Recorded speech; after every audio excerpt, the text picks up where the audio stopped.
You're watching them again. The person in your small group who seems to have it figured out, who quotes the right verse at the right moment, who talks about their quiet time like it's effortless, who prays out loud with a fluency that makes your own prayers feel like a first draft. And the gap between where they appear to be and where you actually are produces something you've learned to carry quietly. A low-grade anxiety that something is wrong with your pace, that you should be further along by now, that if your faith looked the way theirs looks, you'd feel better about where you are. And the comparison has never helped. You know that. You've told yourself not to compare. You've been told not to compare. And you do it anyway, because knowing comparison is wrong doesn't stop it. It just adds guilt to the comparison. Now you're behind, and you feel bad about noticing. And neither of those things moves you forward. The comparison keeps happening, and the gap keeps looking the same. What actually keeps you stuck isn't the comparison itself. It's what the comparison is measuring. And what it's measuring is broken from the start. Here's what the comparison does every time. It takes someone else's visible output and turns it into your internal standard. Their visible consistency becomes your evidence of inadequacy. Their audible fluency becomes your evidence of depth you don't have. Their apparent ease becomes your evidence of effort you're not making. And the problem isn't that you're comparing. The problem is that what you're seeing is their performance of faith, not their faith. Their prayer out loud is not the same thing as their prayer life. Their verse at the right moment is not the same thing as their actual relationship with the text. Their ease in community is not the same thing as what happens when they're alone with God and nothing is easy. And you are comparing your interior, all of it, the full unedited version, including the doubt and the dryness and the days you didn't show up, to their exterior, to the version they chose to present. In a community setting, where performance of faith is, consciously or not, incentivized. And that comparison was always going to make you feel behind. Not because you are, because the measuring stick is comparing fundamentally different things. Your reality against their presentation. And your reality will always lose that comparison. Not because your reality is worse, because it's real. And real will always look messier than curated. Here's something that almost never gets said about spiritual comparison. The people you're comparing yourself to are also comparing themselves. Maybe not to you, but to someone. To the person in their life who seems to have it more figured out. To the version of faith they read about in books. To who they were in the last season when they felt closer to God. Everyone in the room is measuring themselves against something and losing. And the person who looks the most together, the one whose faith you're treating as the standard, is carrying their own version of the gap. Their own version of the private inconsistency they don't talk about.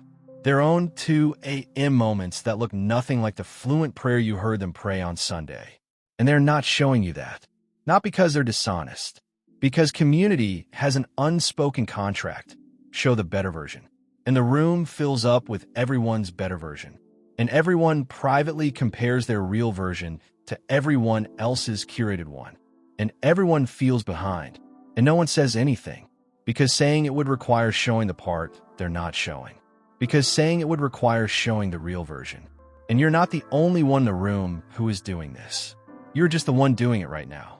And the person you're watching who seems to have it together is probably watching someone else feel the same way about them. What if the comparison was never measuring what you thought it was measuring? Because here's what spiritual maturity actually looks like. Not fluency, not consistency measured by visible output, not the ability to pray confidently out loud or quote the right verse. Spiritual maturity looks like continued returning. It looks like the faith that comes back after it fails. The prayer that happens on the bad days, not just the good ones. The trust that holds under the specific conditions that would break a thinner version. And that kind of maturity is almost entirely invisible. It doesn't show in the small group. It doesn't produce a noticeable output. It shows in the private moments that no one else sees. And the comparison you've been using, the external, visible, community-facing version of faith, measures something real, but it doesn't measure the thing that matters most. And the thing that matters most, the returning, the persisting, the holding under pressure, that can't be measured by watching someone else. It can only be measured by looking at your own history. At the times you came back, at the things that should have broken the faith and didn't, at the specific, private, unseeable evidence of something in you that holds. That's your metric, not theirs. Think about two runners training for different races. One is training for sprint, short distance, maximum output, visible speed. The other is training for marathon, long distance, sustained pace, almost invisible effort from the outside. And if you watch them train, the sprinter looks more impressive, more explosive, more immediately capable. The marathoner looks like they're barely trying, but they're not competing. They're training for different things. And if the marathoner watches the sprinter and concludes they're behind, that the right pace is the sprint pace, and starts training to replicate it, they'll destroy the thing that makes them capable of the marathon. The sustained, quiet, unseeable endurance that the short race would never require. You are not in the same race as the person you're watching. You're not on a track where their lap count measures your progress. You are in your own formation, with your own pace, built for your own distance. And the comparison that tells you you're behind is a sprinter watching a marathoner and concluding they've stopped trying. The pace looks different. The race is different. And the training that's happening in you, quiet, sustained, measured and returning, not in performance, is preparing you for something the sprint will never reach. Peter looked at John. After everything, after the resurrection, after the beach, after the breakfast, after Jesus had restored him personally and specifically, Peter looked at John following them and asked, "Lord, what about him?" And Jesus said something direct. "What is that to you?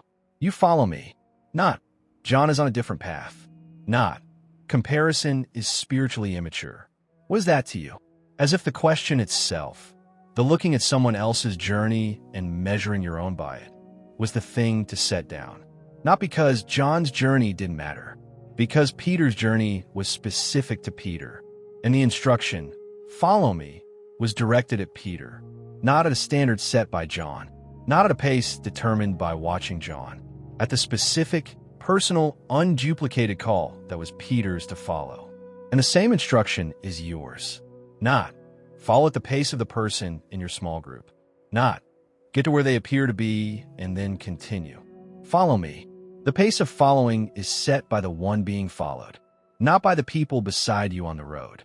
And the road you're on, with your specific pace, your specific history of coming back, is not behind. It's yours. And following it well doesn't look like following someone else's version of it. It looks like following yours, at your pace, with your history, toward your destination. So here's what I want to say about the comparison. The person you've been measuring yourself against, they're not your standard. Not because they're not good, because they're not you. And your faith is not a slower version of their faith. It's a different expression of the same thing, on a different road, at a different pace, shaped by different history, built for a different destination, and a metric you've been using to measure it. The visible output, the audible fluency, the apparent ease. That metric was never calibrated for what your faith is doing. Your metric is different. It's the morning you came back after the night it felt gone. It's the prayer you prayed when you had nothing left to pray with. It's a trust that held in the season where holding made no visible sense. It's the specific, private, unseeable evidence of something in you that keeps going. That's not behind. That's the kind of faith that doesn't show up in comparison. Because it doesn't perform, it persists. And persistence, quiet, private, measured in returning rather than output, is what the long road actually requires. You're not behind. You're on your own road. And your own road is the only one that leads where you're going. Before you go, type these words in the comments. My faith is not behind. It's mine. Not as a declaration that you've stopped comparing, as a recalibration of what you're measuring. Because what you have, the private, persistent, keeps coming back version, that's not a lesser faith. That's the real one.